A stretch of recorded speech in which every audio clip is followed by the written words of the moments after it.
Purihin ka, Panginoon Diyos. Hallelujah. Dito po tayo ngayon sa street po ito. Simon Street, oh. Yan. Yan. Tayo po ay mag-street Bible study. Kaya medyo gabi na kasi kanina may basketball. Nandito ako eh. Kanya lang maingay eh. Siyempre marirecord yung ingay ng basketball. Kaya sabi ko mamaya medyo malamig na. So tama-tama naman malamig at kahit pa paano may ilaw. Nababasa natin yung Biblia. Bago tayo papalahot, tayo muna ay mananalangin, hihiling ng tulong sa Diyos upang siyang tutulong at papatnubay sa atin. Panginoon Diyos, aming Ama na makapangyarihan sa lahat.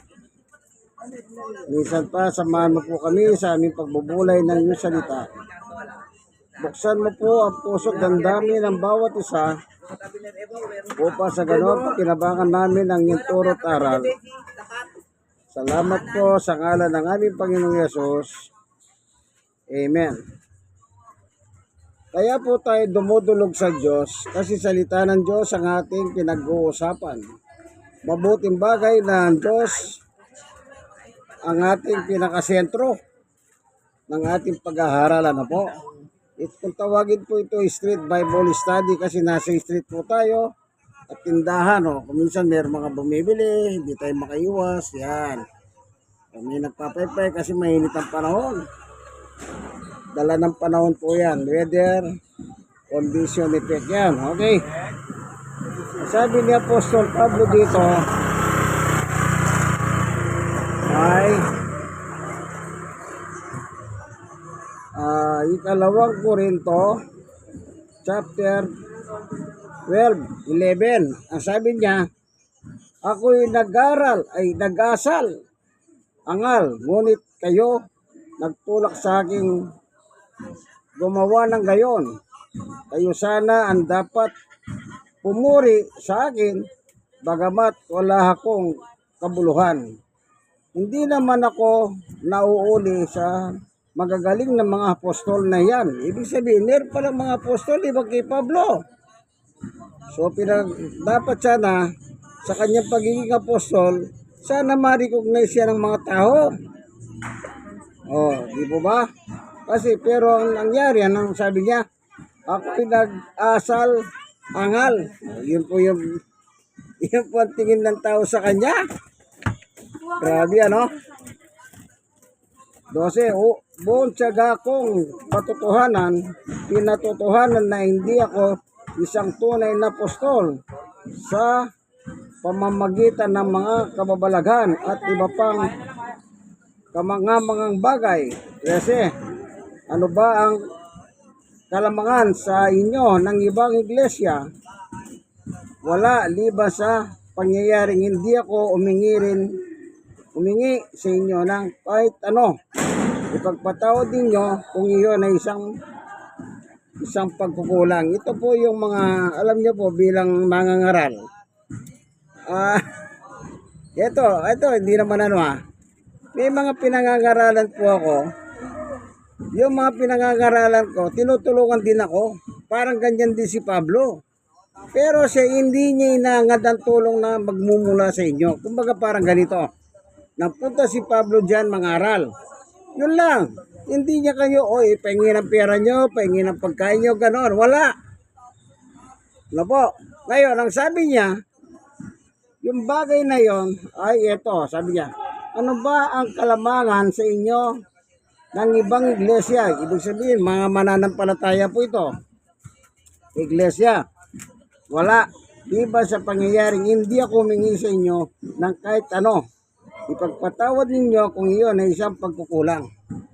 Hindi po pala kalabisan sa isang mangangaral, kagaya ni Pablo sa panahon niya, pwede siyang magdiman sa kanyang mga pinapastoran ng mga iglesia. Pag iglesia po, ibig sabihin po, mangangaral, ay mananampalataya kay Jesus. Yun lang pong ibig sabihin ng iglesia. So kung meron man po tumutulong sa mga mangangaral kagaya ni Pablo, Okay po yun, pero hindi po after doon ang pagpunta ni Pablo, kundi yung salita ng Diyos. Kaya ang sabi niya, nagmumukha akong ngangal. Oh, kasi po, yung ibang tao noon, meron silang, halimbawa, ay ako kay ganito ako, ay ako kay ganyan ako, yan. Parang sa panahon niya, meron pinapatronize ang mga tao na mga mangangaral. Kaya kinukumpara niya po ang sarili niya sa kanyang panahon, sa mga ibang mga apostol. Amen. Kaya bilang apostol ng ating Panginoong Yesus, dapat po tangkilikin natin sila sa panumparahan. Yung salita po nila, yan po ang magiging buhay natin. Una na po silang tinawag, then sa ating panahon, tayo naman ay tinatawag nila sa pamamagitan ng Ebanghelyo. Tingnan po ninyo ang sabi ni Apostol Pablo. Tayo palang mga nakikinig pala dito sa chapter 2 verse 14. Ang sabi ni Apostol Pablo, kumbaga sa eskwela po may roll call, ano? Dito man parang merong roll call dito. Ito. 2:14 ng Thessalonica. Basahin ko lang po, ano? Tinawag kayo ng Diyos. O, kita nyo? Nananawagan pala ang Diyos. Parang sa simbahan ng Katoliko po, pag nagsimba kayo, nananawagan sila, o kayo mga gustong magpari. Yan. Nananawagan sila. O gusto nyo ba magpari? Maging madre. Yan. Ito, sabi ni Pablo, tinawag kayo ng Diyos sa pamamagitan ng mabuting balitang ipinapahayag namin sa inyo upang makasama sa kalwalatian ng ating Panginoong Yesukristo. Oh. Yan palang pagtawag ng Diyos may purpose. Ano ang purpose? Ang sabi niya, makasama. Alam nyo, dito sa lupa, halimbawa, ay gusto kong makasama yan kasi may pera siya. Di po ba? Pagka may pera, gusto kong makasama. Wala pera, hindi ka sasama. Kung walang pera, ay hindi ako sasama, walang pera yan eh. Pero dito po sa Biblia, sabi niya, ang pagtawag ng Diyos sa pamamagitan ng pangangaral upang makasama ka, kaibigan. Upang makasama ka. Ano? Ulitin natin ha. Tinawag kayo ng Diyos sa pamamagitan ng mabuting balita, yung pangangaral. Ipinahayag namin sa inyo upang makasama sa kalwalatian ng ating Panginoong Yesukristo. Kita nyo? Yung pagtawag pala o yung pangangaral o yung pagtugon sa salita ng Diyos, ang purpose pala o layunin niyan upang tayo po'y makasama ng ating Panginoong Yesukristo. Halimbawa, dito meron sulat si Juan. Sa pangangaral ni Juan, tignan nyo po sa unang Juan. Sa unang Juan, medyo mahabang ang 4 ito eh. Sabi naman ni Juan, sumulat kami sa inyo tungkol sa Kanya, si Jesus po, tungkol kay Jesus. Nasa simula pa'y siya na ang salita nagbibigay buhay. Narinig namin siya at nakita, napagmasdan, nahipo ng aming mga kamay. 2, nahayag ang buhay. Nakita namin siya at pinatotohanan sa inyo. At ipinangaral namin sa inyo. O pinangaral nila si Jesus. Ang buhay na walang hanggan, nakasama ng Ama at nahayag sa amin. 3, ipinahayag nga namin sa inyo ang aming nakita at narinig upang makasama namin kayo sa pakikisasama at sa kanyang anak na si Jesucristo. Yung purpose pala ng pangangaral, upang makasama tayo. Kaya napaka-importante po pala yung makasama tayo. Paano naman yung iba? Ay, at saka na lang yan. Wala akong panahon dyan. Busy ako. Meron akong Alam niyo po, ito kaninang umaga lang sabi ko, pag naglalaba ka at nandito ako, iinto ka sa paglalaba para makapaginig ka lang. Yung isa naman, sabi ko, pag nagluluto ka, huminto ka. Kasi nandito ako, schedule natin to, makapakinig kayo. Kasi, pag alis ko, maglaba ka ng maglaba hanggang gusto mo. O pag alis ko, magluto ka ng magluto hanggang gusto mo. Ang mahalaga dyan, higit mong inuuna ang kalooban ng Diyos. O. Noong araw, mayroon po akong binabible study yan. Pagka pumunta ako sa kanila, kahit nagluluto siya, iinto siya, papatay niya yung kalan, at saka ko na lang itutuloy yan. Doon sa dilaw. O. Mamaya na lang. Yung pamilya na yan, mas inuuna nila yung makapaginig sila. Bakit? Yan palang pakikinig sa salita ng Diyos ay pakikisama. Okay, tuloy natin ano. Sinulat namin ito upang malubos ang ating kagalakan. Yun. Dala pala ng kagalakan niyang kaibigan. Kaya kapag nakakapaginig ka pala ng pangangaral ng salita ng Diyos, ang dulot pala niyan ay kagalakan at the same time. O meron ba nakikinig na salita ng Diyos na yung, alam niyo yung mukhang maasim? O, wala. Kasi ang sabi rito, kaligayahan.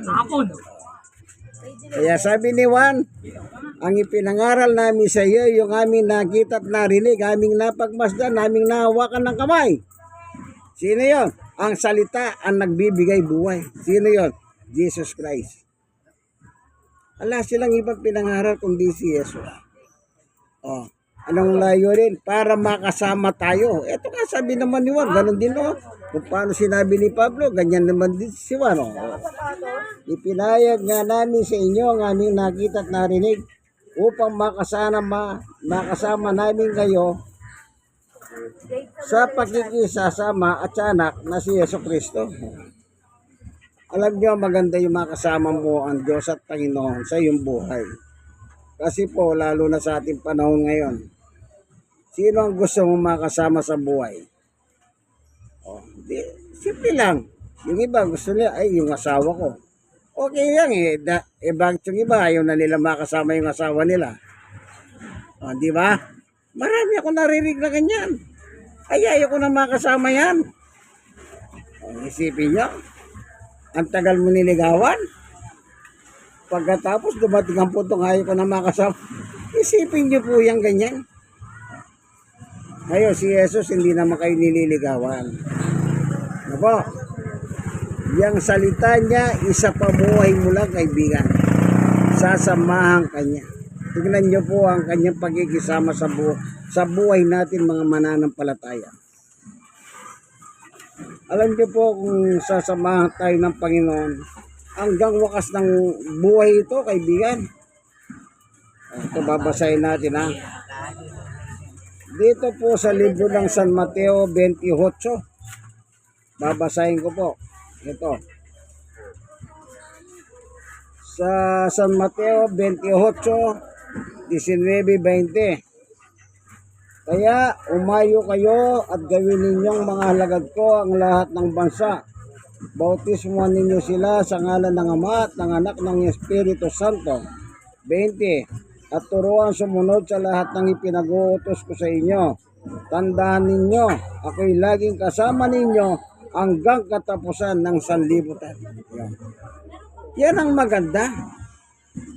Yang pakikinig ng salita ng Diyos, yan po yung pagtawag ng Diyos sa bawat tao. Oh. Yan ang pagtawag. Alam niyo po, nangyari din sa akin ito. Nung nasa Baguio, nung nakatira po ako sa Baguio, kasi doon ako nagtatrabaho. May isa po sa aking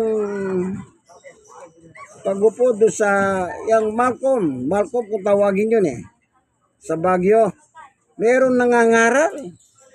So, habang may nangangaral, nakikinig ako. Oh, nakikinig ako. Dinadama ko po yung pangangaral ng panahon na yun. Naramdaman ko. Ano yan? Pagtawag ng Diyos. Kumbaga parang nine love ka ba? Kaya sabi ko, maganda ang makinig pala. Habang wala kang ginagawa, nakikinig ka lang. Oh. Kapag naman bumibiyay ako, dumadaan kami sa isang university sa Baguio. Nakada linggo, merong fellowship doon. Naririnig mo, umalingaw mo sa kalsada yung hawitin. Sabi ko, ang ganda pala ng ganito. Hindi nga lang ako nakapunta ron. Pero nasisiyan po ako kada dumadaan ako doon sa eskwelahan na yun. Yung pala ay calling na po pala sa akin yung parahan ng Diyos na ang Diyos ay nananawagan. Oh. Ngayon, ang tanong, tumugon ba ako? Opo, tumugon ako. Ngayon, ang sabi rito, sasamahan kanya hanggang katapusan ng sanlibutan. Alam niyo po, marami po akong naranasan na aksidente. Aksidente sa expressway. Sa may viaduct ng pagitan ng Apalit at ng Bulacan. Oh, sabi nila, ba, nawala na si Manny, mukhang nahulog sa tulay. Oh, pero ito ako ngayon, malakas buhay, umiinga, nagpapatotoo ng salita ng Diyos. Ano yan? Tanda ng katotohanan lang kung dala natin. Oh, marami na po akong karanasan. Oh, andun na yung pinagtangkaan ako ng patayin. Yung medyo ba tayo nagtangka sa akin, may dala siya, mabang kutsilyo sa madaling araw. Oh, pero pinabayan ba ako ng Diyos?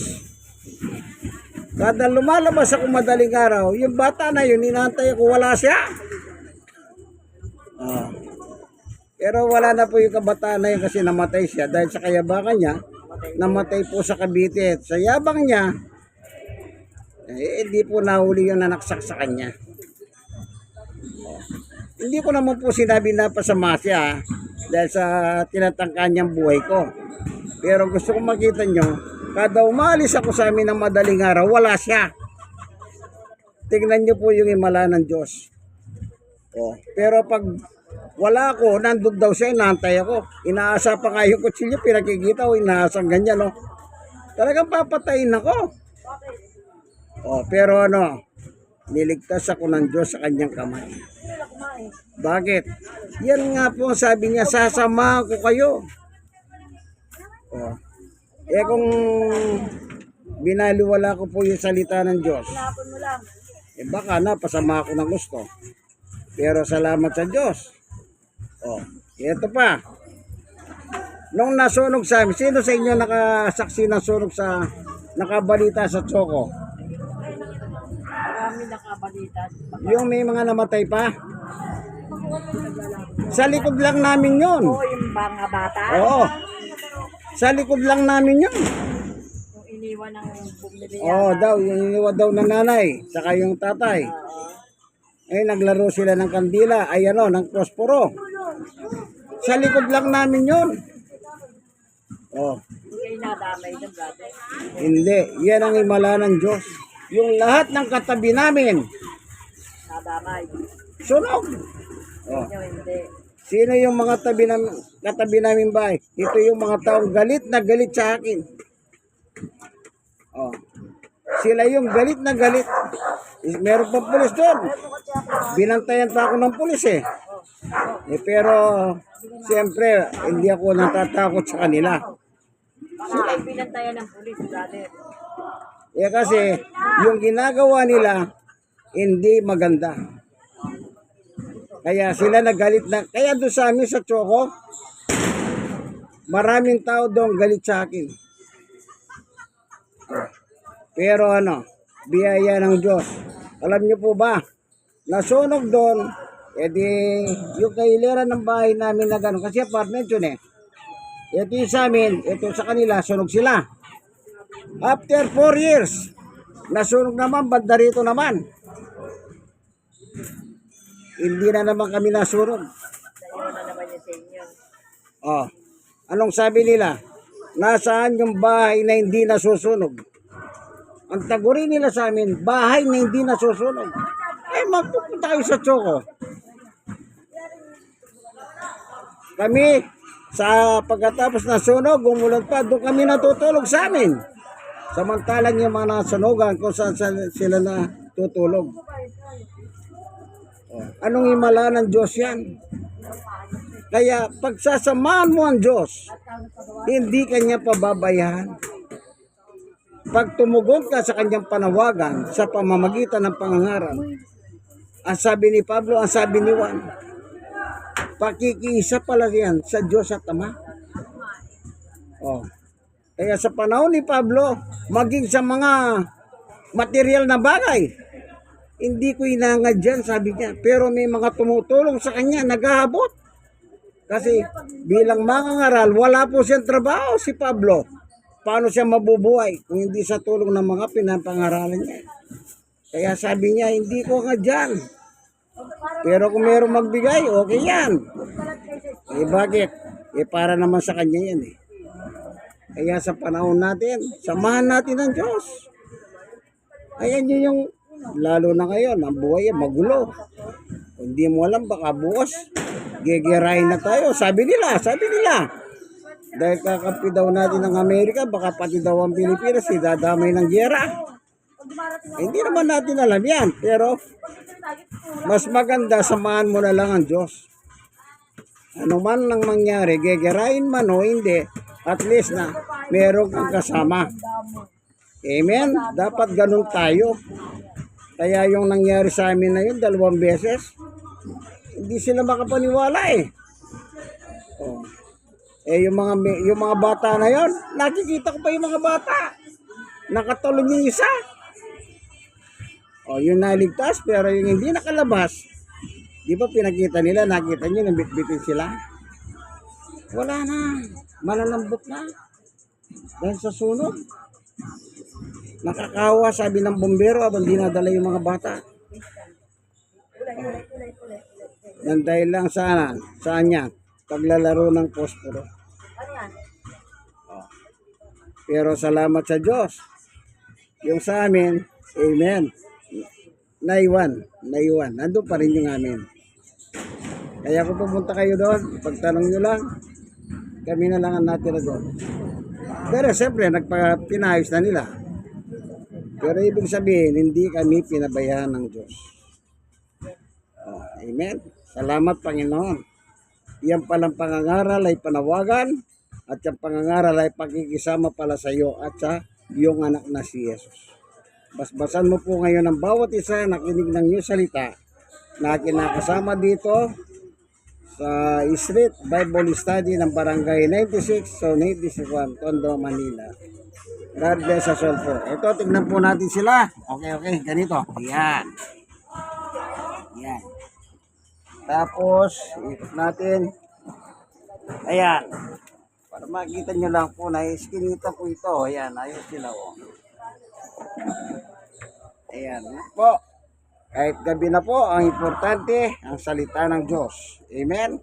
God is good. Ito po inyong kaibigan kay Jesus, Brother Manny Bautista. God bless us all po. Bye-bye.